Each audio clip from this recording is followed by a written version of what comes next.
Episode 6 was a surprise towards the middle of the show that I expect to see.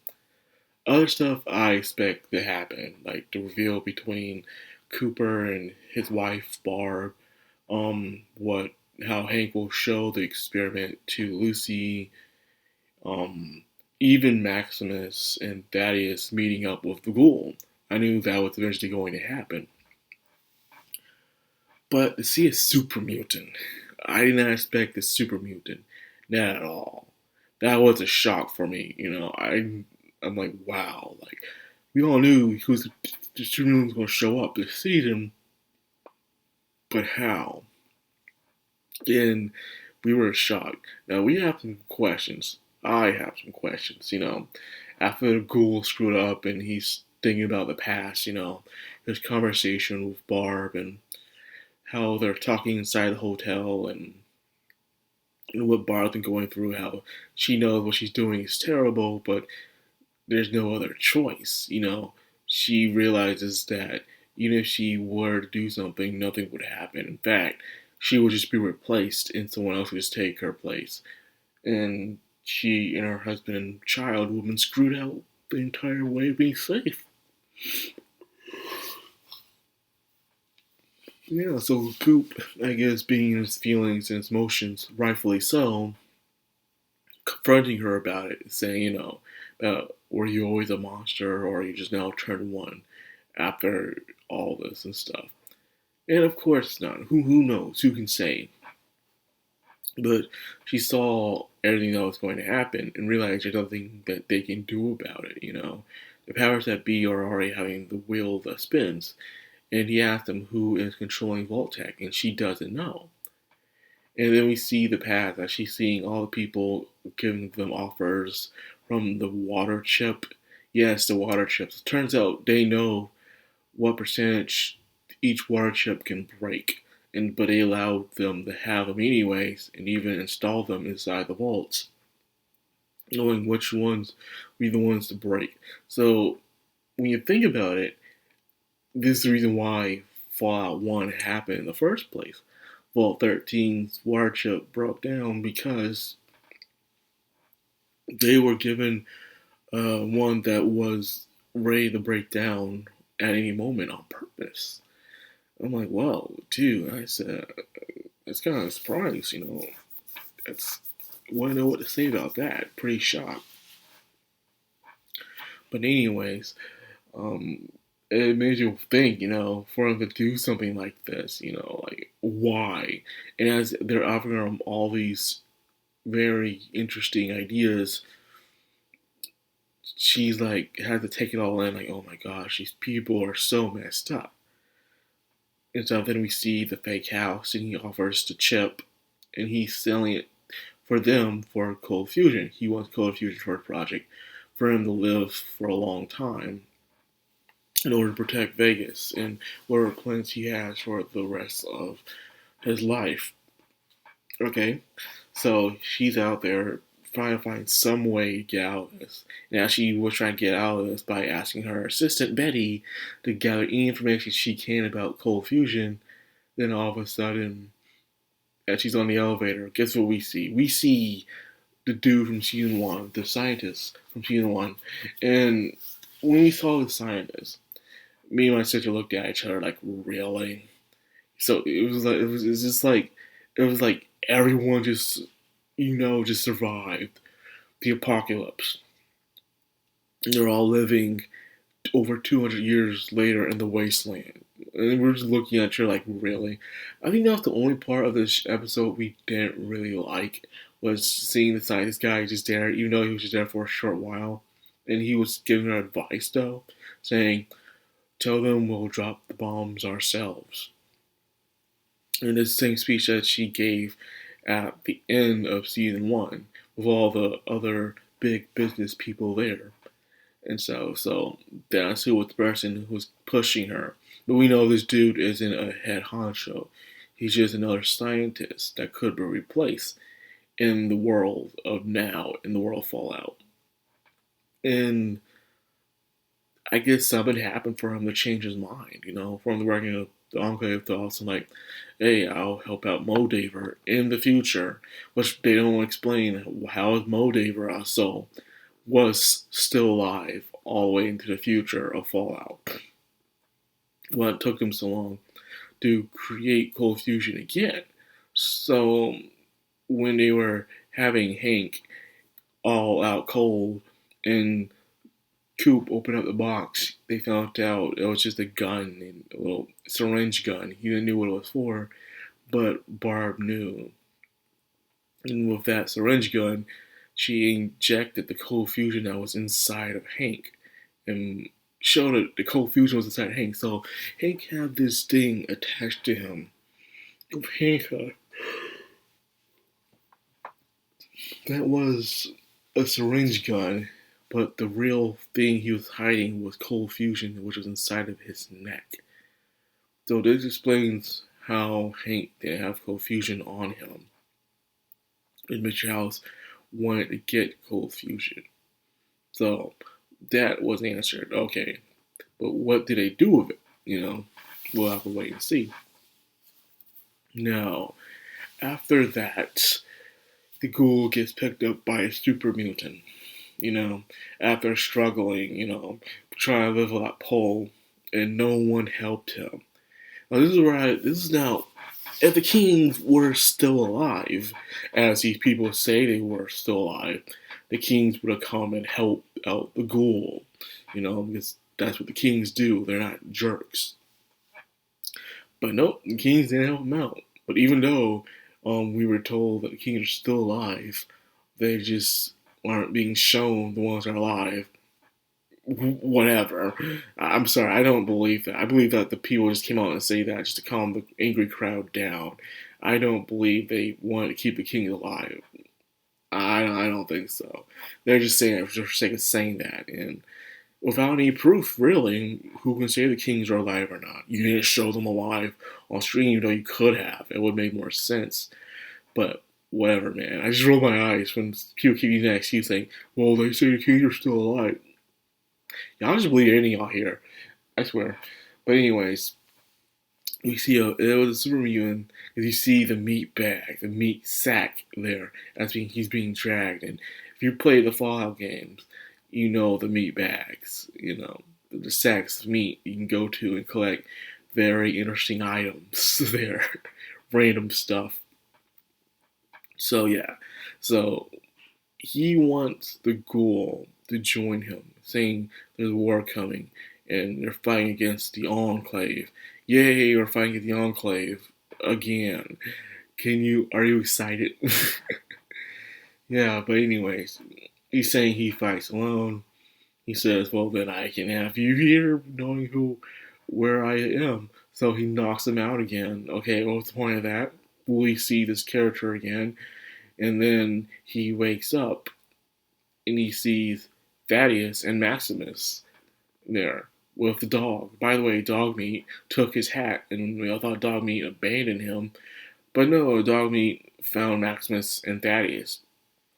After escaping Brotherhood HQ, they were wondering what to do with the secret relic, Cold Fusion. And of course, Thaddeus keeps whispering in his ear to sell it. If you sell it, and if you do sell it to someone good or bad, they'll get a lot of money, and therefore they can use that money to do a lot of good. Which does make a lot of sense. The question is Maximus wants to sell it to someone who is good, but who? We'll have to wait and see.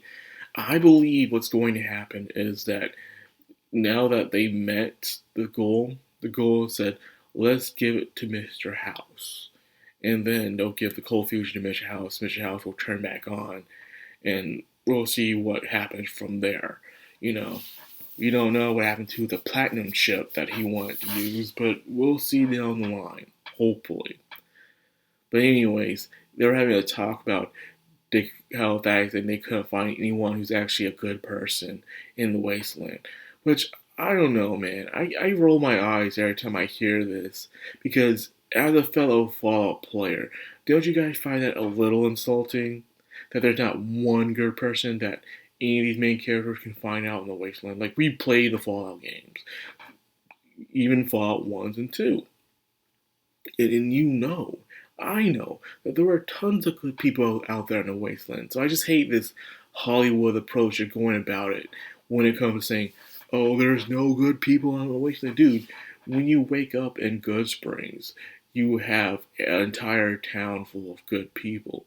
You go to the prim, they're startled because the escaped convicts, but they're good people. You go to Novak, they are some good people. Heck, you go to other places in the Mojave, there are good people. Even on the strip, there are good people.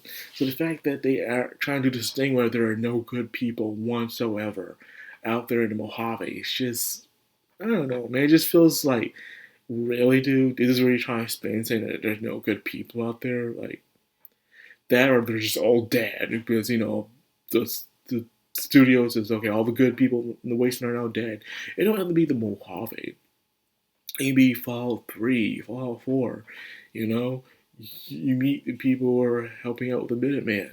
In Fallout 3, you go to Megaton, and there's tons of good people in Megaton and stuff. You go to River City, good people in River City, man. There's not a lot of settlements in Fallout 3, but you do find some good people out there just trying to survive. You can find the underground full of good ghouls. Then Fallout 4, Diamond City. Some of them are paranoid and shaken up, but they're still good. Boulder City. Hell, and there's even some good people in Good Neighbor, you know, and the rest of the other settlements out there. So the fact that we keep hitting the same old line that there are no good people out in the wasteland, it kind of gets on my nerves. It's like, really? Like, come on, people. Even the big people who really love the show and look over everything that this show does wrong, even you guys gotta admit, it's kind of dumb that they did this. There is no good people out in the wasteland kind of thing. It's kind of dumb. Okay, we played the games. Don't install our intelligence, okay? It's just weird. And those who are denying it, come on. Don't be such a suck up. Come on. Anyway, I'm off that. We've been on that long enough. Now, we see Lucy's side of the story. Because I don't care what's happening in the vault. I don't care, okay? The snack thing, the club, and how they can't easily shut this thing down. It's just a stupid plot. It's a waste of time and a waste of space. I hate it, okay? I don't care. I hate what they did with Betty. Betty looked like this big threat from season 1, and now she's like someone who has no control whatsoever. I don't care about the vault plot. It's dumb. The only thing that was interesting was the thing about Henderson being from Canada and how she's being selfish now. But that's it. It piqued my interest, but that's it. Everything else I do not care about. Now, the thing with Lucy, she wakes up and she's seeing some seizure lesion in the vault. And she's seeing how everyone's working together politely. And she meets the father, Hank, and arrests him because he allows her to arrest him. But as she's walking by, he wants to show her something. Something very interesting. And it's that the people he had under control aren't fully under control. They're like, they don't want to leave, They're happy to leave. But based on Lucy's moral code, she wants to take him in and wants to set them free, but they don't want to leave because the surface sucks. It's terrible. Here, people have a purpose. People have a goal. Even if it's just sharpening pencils all day, it's a purpose. It's a life worth living for them. I'm not out there struggling for food and water or worrying I might get killed by someone or something or eaten. I'm down here just sharpening pencils. I get nice clothes. I'll probably get a shower and a clean bed. Why do I want to go back out there? I'm just saying. And that's how it is for these people, Yeah, it felt bad at first when we looked at it, but now these people are happy that where they're at, They have a fresh start. And then they showed a seizure lesion soldier and a former, well, we've seen this NCR ranger and stuff, and I'm like, how did a ranger get captured? How did you capture a ranger? They were probably tricked, I guess. But then what happened to the other lady that was there? I hope she's okay. or she's dead too. We don't know, but we just know that the Caesar's Legion guy was about to kill the Ranger until Lucy had no choice but to hit the button, and then they start acting friendly with each other, and now everything's at peace and stuff. So it makes you wonder if these people who know about this vault, if they had a choice, would they want to go back to the surface and be free and live their miserable lives fighting and killing to survive? Or will they be down here being friends, getting along with a common goal, and just being buddy buddy? I think most of them or all of them would choose that. So it's an interesting concept that, yeah, that these people prefer their lives the way it is now down the hole. And I think that's what Hank is trying to show Lucy. Like, hey, you may hate me for what I did, but this is what the people truly want. You really want to take that away from them. That's the kind of spin he's going to throw at her towards the next episode. So we'll see what happens from then on there. And that's pretty much it for the episode. Like I said, I don't care what's happening in Vaults 33 or 32. I just don't care. They could have used this time to show Norm's thing, to tell you the truth, okay?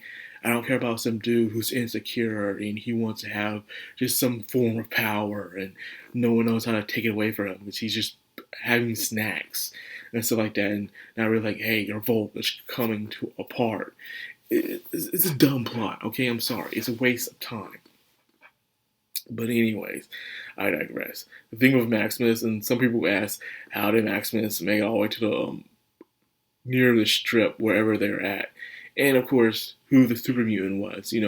People really thought or hoping it was Marcus, or I was actually hoping it was Mean Son of a Bitch, because Mean Son of a Bitch was the only one who was really near Freeside. Technically, he was on West Side, but it would have made more sense for him to be it. But so we don't know who the super mutant is. A lot of people were hoping it was Marcus. I was hoping it was Mean Son of a Bitch.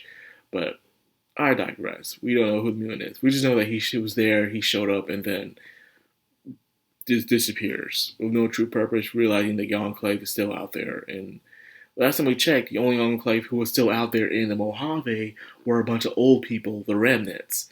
So once again, the Enclave being on the Mojave wouldn't make any sense because they were hiding inside of, each one was hiding their own place, just trying to forget the past and stuff.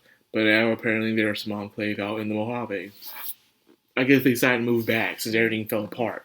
I guess that would make sense. I was questioning myself at first, like, what about the Remnants? I'm like, well, I guess there's the newer Enclave that's just out there now. Like, okay, fine, I'll accept that. I'll accept that. Oh man, the things you do just for a show to be good. But anyways, it was an okay episode. It wasn't good as episode 5. Episode 5 was more focused and story driven, and the acting of Mr. House was very good. This one was just too all over the place for certain parts. The main part I did like was the parts with Lucy and the past going on with Cooper Howard. But that's pretty much it in what Barb went through. What I didn't like was going on in the vaults, I didn't care for, or how the science guy from season 1 was the one to give her the speech, proving that he also somehow survived over 200 years as well. Like a lot of people, like, wow, everyone just survived the freaking bombs, didn't they? Oh my goodness. If that was the case, then I would have found a way to protect more important people in the video game. It's all I'm saying. They're relying too much of people surviving the bombs over 200 years. A little too much. Overall, it was okay. It was an okay episode. A lot of eye-raising question incidents that happened. But other than that, it was okay. It pushed the plot along just a few. Not enough where people were hoping for it to happen. But we'll see what happens next in the next episode. Because we only got 2 episodes left, people. And right now, I've been reading articles and reports. This season really has the fans and even newcomers kind of divided, People are saying it's because the episodes are releasing weekly that people are picking the episodes apart. Some are saying it's because of the writing is not as good as season 1. It really has people on divide. I am enjoying it, like I said, but I really feel like they should have just done their own thing. Have their own places to go to and not rely on another established story and kind of, in my opinion, ruin it. You can say all you want, give all the excuses to defend them all you want, but it's leaving some people poor taste in their mouth. They should have just did their own thing, like their own setting instead. It would have made more sense. Like they did in season one. Yeah, we complained about Shady Sands, but it was still their own plots that they were going around to, their own places. It would have been a lot more interesting if the studio did that instead, but would I know? But anyways, that's all I got for this video. I hope you guys enjoyed it. If you did, like, comment, subscribe, of course, hit that bell icon. This has been Macron on Anime. Signing out.